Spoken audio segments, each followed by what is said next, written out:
So if you've been to Pearson Airport at any point in the last 3 years, you may have seen that massive Russian plane just parked there. The cargo jet has been a fixture at Pearson, and people are constantly asking, what is the deal with this plane? The aircraft has been caught up in a lengthy and costly legal battle that's worked its way up to one of the highest courts in Ontario. And now there are concerns that it might not be able to fly. Joining me now with more on this from Montreal is John Graddick. He is a lecturer at McGill University's School of Aviation Management. Good morning to you.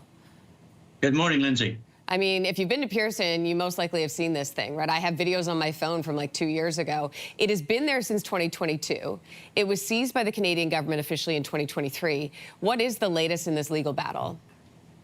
Well, I think the Russian airline that owns this airplane really is starting to make some public commentary about, this has been an illegal seizure by the Canadian government, and that they are fighting the transfer of ownership that has been initiated in recent months in the courts. So this is a legal battle at this point in time of who owns this airplane, and there's over $1 million parking charge associated with this airplane already sitting in Pearson since February of 2022. So it's a legal battle at this point in time to get the keys to them to run this airplane. The Russian airline is very upset the fact that people have been going on board this airplane and checking out the mechanics and checking out some of the operating practices of the airplane illegally as far as they're concerned. So it's a battle going on at this point in time.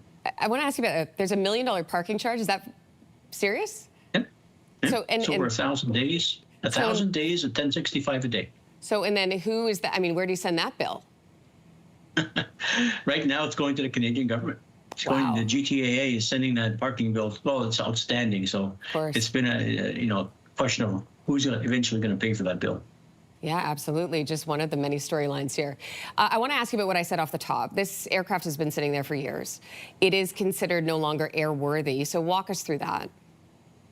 Yeah, typically when you park an airplane for an extended period of time, you take measures to protect the systems on board the airplane. These are mechanical parts, of course, and they need to get tested, and they need to get worked on.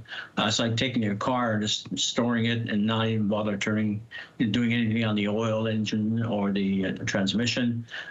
These require constant tuning up and constant working to allow them to be used on any moment's notice. So this airplane has not really moved in 3 years. So there's a lot of mechanical parts and a lot of mechanical components on this airplane, as well as maybe electronics that really need to have a look at before you, in fact, let this airplane fly. And it has to pass Transport Canada airworthiness requirements. So that's a major hurdle. Again, expensive. I bet. And there's been no maintenance on this whatsoever. It's just been sitting there. To the best of my knowledge, no. The engine, usually when you park an airplane for a long period of time, you want to cover at least the engines. And these engines have been open to the elements ever since it's been here since 2022. So who knows what's living in those engines.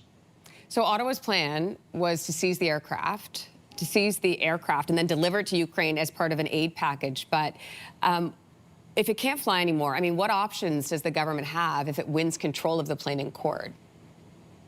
Well, I think, the objective, I think, from the government's perspective is to get this airplane back to the Ukrainians. And so the Ukrainians are going to have to take control of the, airworthiness requirements for this airplane. So we'll need Ukrainian staff. You'll need Ukrainian components. There are no components in Canada that fit this airplane. So there's a need to get parts, equipment, people, test equipment into Toronto to basically get this airplane back into flyable condition. So that's a major investment, and I'm not even sure that this airplane, can be airworthy. And if it cannot be airworthy, I think the only option we have at that point in time is to take it apart and looking for salvage value. All right. Well, John Graddick, we appreciate the update on this thing. Thank you. My pleasure, Lindsay. Have a good day. I want to mention we reached out to Global Affairs Canada for more details on this ongoing court case and the plan to send the jet to Ukraine. We did not receive a reply even after multiple attempts to follow up. If you like that video, make sure to subscribe to the Your Morning YouTube feed, where you can find all kinds of new content posted every weekday morning.